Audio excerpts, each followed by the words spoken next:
Okay, so morning everyone. So in today's session, we're going to start with Learning Unit 6, which talks about closed corporations.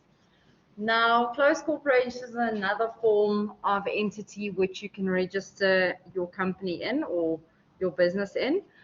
Now, what has happened subsequent from 1 March 2011, you can no longer actually register as a closed corporation. It used to have a lot of additional benefits which a normal PTY didn't give your members. One of the main benefits was you could actually bequeath it to someone else or leave it to someone else in the event that you passed away. So it doesn't stop trading or closes down at all. You could also limit your liability to whatever you invest in the closed corporation, similar to a PTY, unless you are negligent. Then they might go after you in your personal capacity. What's nice about a closed corporation, you are allowed to hold shares in a company, whereas a company is not allowed to hold shares in a closed corporation. And it's normally just natural members, so generally your family would have created a closed corporation. Now, one of the main benefits in the past was, as a closed corporation, you did not have to get audited.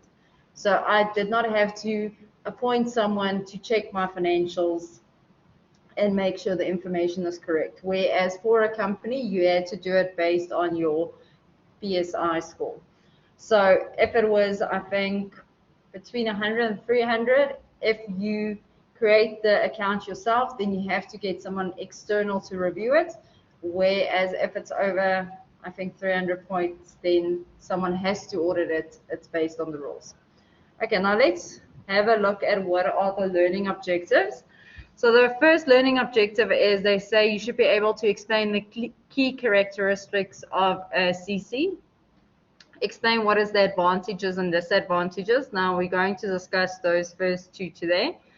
Then explain the accounting and reporting requirements for a closed corporation.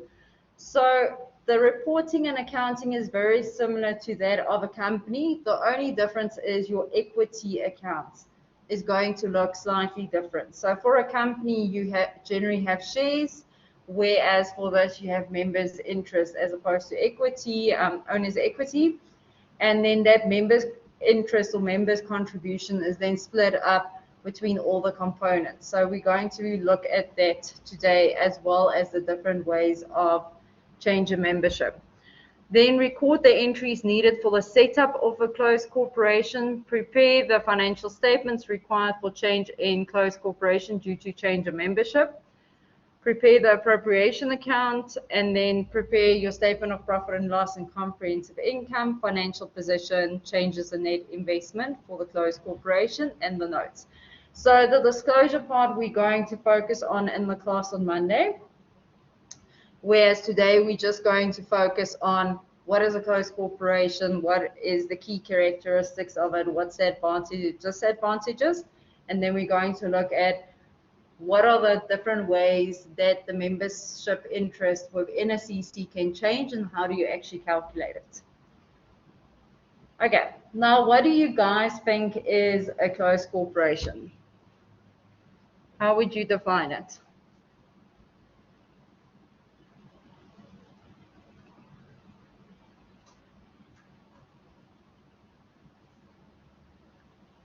You're allowed to use your textbooks on page 178 to help you.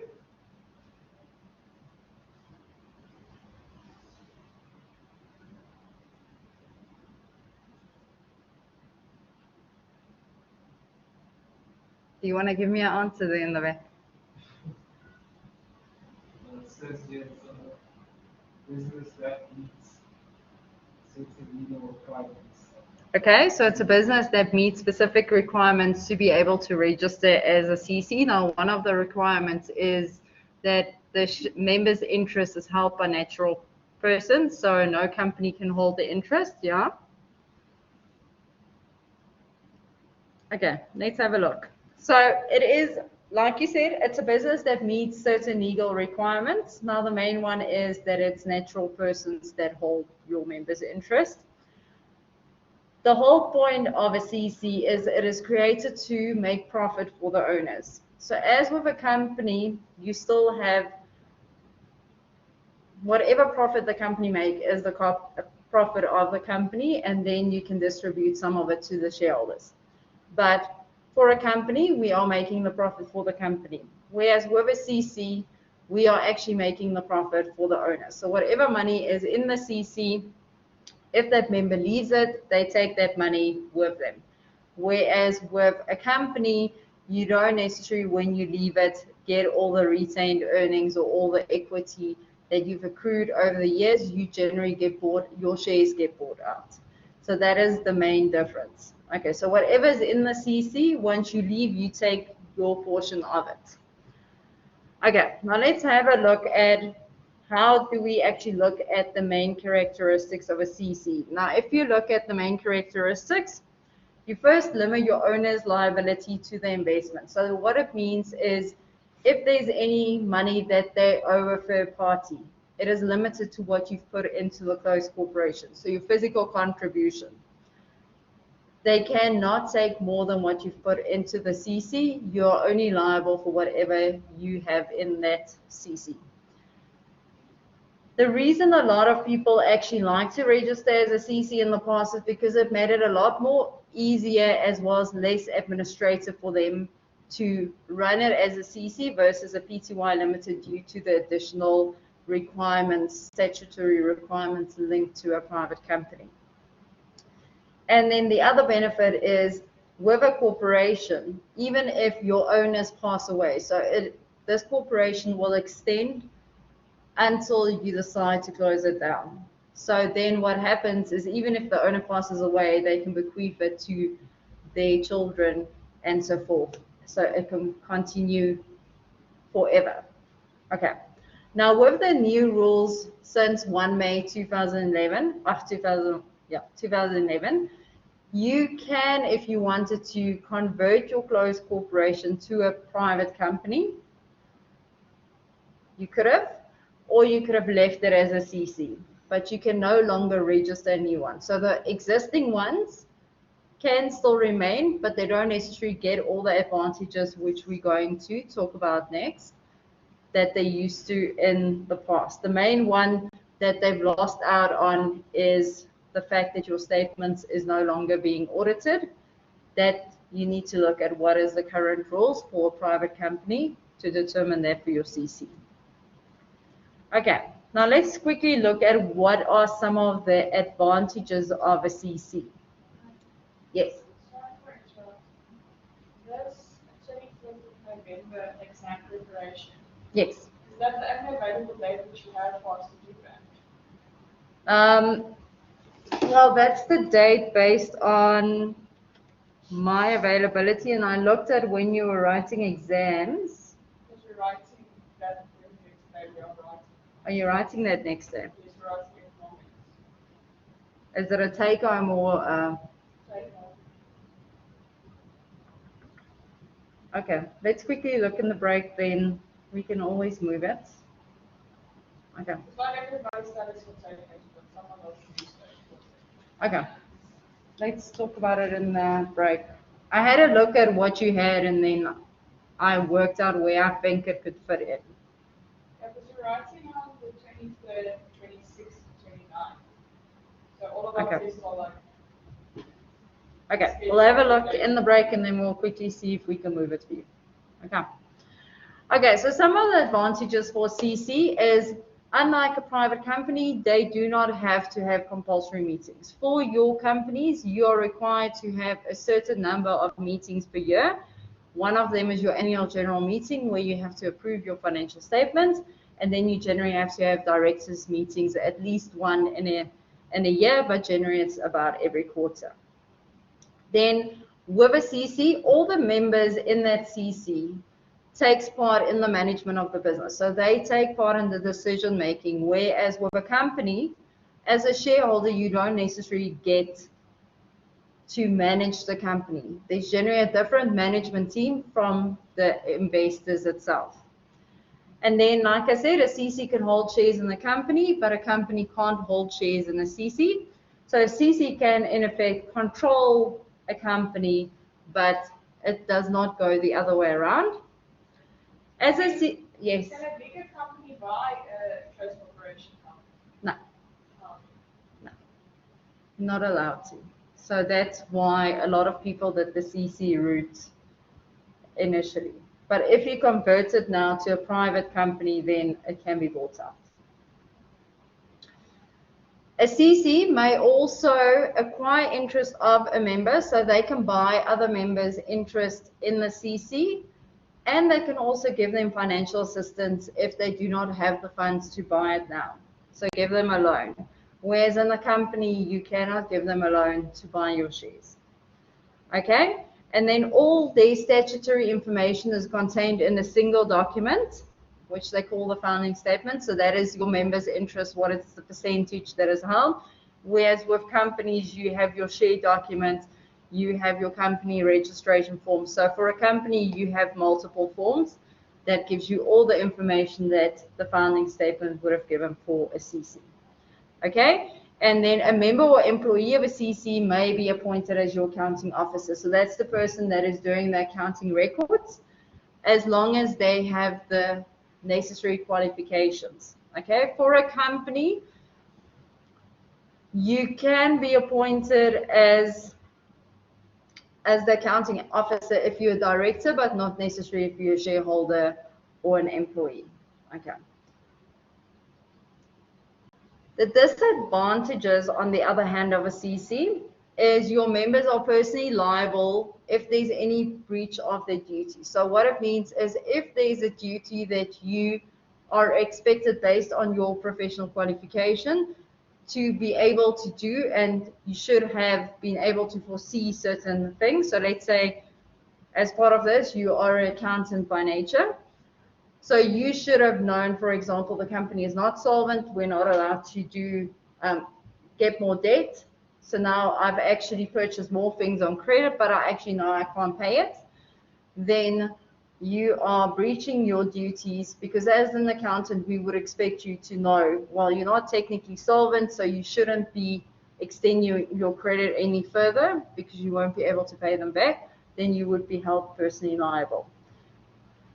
And then every member in that CC is an agent of that CC. So they can actually sell or conclude a contract on behalf of the CC, irrespective of the fact that they do not necessarily have the other members pull in.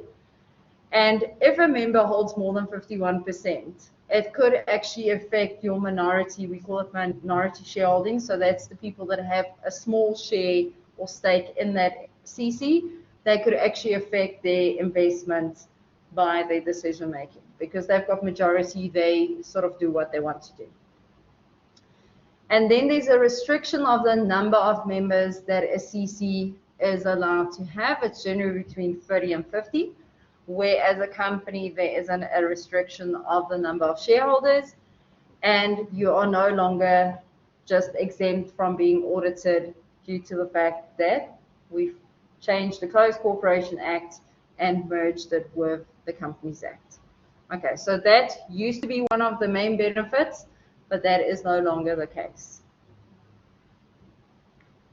Okay, now what is important to note when you do these type of questions is that a CC have members. It's not a shareholder. Okay, so it's a member. When you do the descriptions, it's members' interest, members' contributions, a loan to member. It's not a shareholder. Okay, and we have members' interest rather than shares. Okay, so that is the lingo that you need to be aware of, because otherwise, if you use the incorrect lingo, you would actually lose the marks in a test or in the exam, and it is restricted to natural persons only. Now, your owner's equity in a company would generally be broken up in your capital contributions, your retained earnings. Now, for your closed corporation, we've got members' funds, which is basically like capital contribution, and then you've got your net members' investment, or net investment, and that is basically your retained earnings, but for CC. Okay. Now let's have a look at how do you calculate it.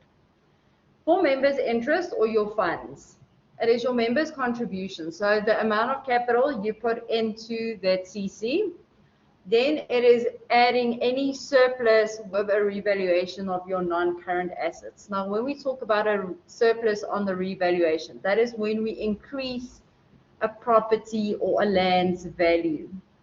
So let's say we acquired the land for 500,000 and we revalue it to 600,000. The surplus would be the difference between what we say the current market value is, the revalued amount, and the original cost.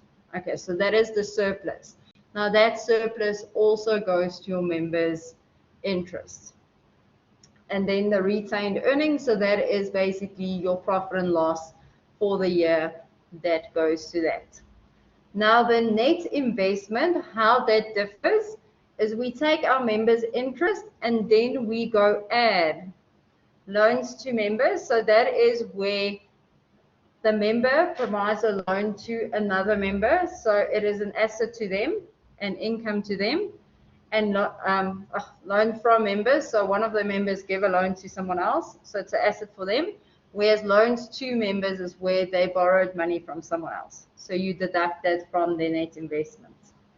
Okay, so that is how you take the member's interest and convert it to the net investment. Now, for disclosure purposes, that net investment is a note separately in your financial statements, and your members' interest, you would generally go split it between these three items. You would show the members' contribution, the surplus on revaluation, and your retained earnings separately on the face of your statement of financial position, and that will make up your total members' interest, whereas your members' net investment would generally be shown as a separate note. It's not part of the face, but the loans from and the loans to members would then either be shown under your assets or your liability section, depending on what it is. And then it's generally non-current, unless there's a portion that they say will be paid back in the next 12 months, then it is a current asset or liability. Okay, so that is just something for the next class that you need to remember. Now let's look at when we change the members' interest. What is the three main ones you will see? Now in a question, they can actually ask all three of them. So one of the questions we are going to look at, we do all three of them in one question. So you need to keep track of how each one differs. So the first one is when your member resigns from a CC. So they're leaving the CC altogether. They no longer want to be a member. Now, at the bottom, I've summarized what the effect is. So the first one is no transfer in funds. So no transfer of your retained earnings between the remaining members, because that member is taking his portion of the retained earnings as well as his contribution is paid out to him. Okay. So if you resign, you literally take the equity that is allocated to that member and you pay it out. Okay.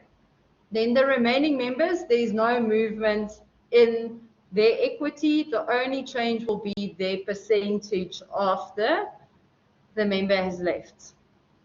Okay. If a new member joins, on the other hand, they are basically buying a part of the CC. Now, when I'm buying a part, I'm not only buying just an interest percentage, I'm also buying a portion of the retained earnings that is currently sitting in that CC. So from that one, they will then redistribute the portion of retained earnings that they've acquired from so you'll reduce the other members' retained earnings in proportion to their current percentage they're holding, and then you would move it to the new member. So we're going to do examples to explain this practically, but that's all you have to remember. So we are moving some of the retained earnings from the old members to the new member. And then the last one is your internal transfer. That is where two members amongst themselves sell interest amongst each other. Now, I can actually pay a premium more than what it's currently worth, for example, for the 10%, but the only thing you show in the accounting records is the percentage that has moved from the one to the other.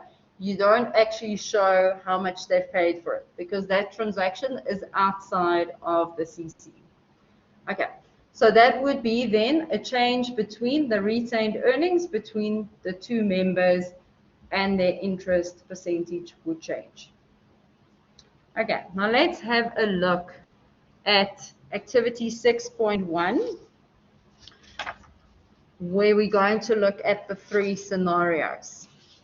Okay, so if you page to page 184, you will see they've got scenario 1, where they tell you member A, B, and C, they give you their members' interest percentage, they tell you what their members' funds are. Then they tell you just underneath that member D joins the CC, and his contribution is in the form of a vehicle, which is valued at 60,000, and 20% interest in the CC is acquired for him. So the first scenario is where we've got a member joining our CC. The second scenario, based on the information, one of the members, member B, resigns. Okay, so we said when a member resigns, you literally just pay out whatever their equity is at that stage, and then you reallocate the members' percentage interest between the members. And then scenario 3 is member B buys 20% of member C's interest in the CC for 28,000. So as soon as there's one member buys another member's interest, you have to go reallocate the retained earnings based on the percentage they've acquired, and then update the members' interest percentages. Okay, so what we're going to do now is I'm going to give you 10 minutes to go through it and see how you would approach this, and then we will discuss that question and how you should actually disclose it.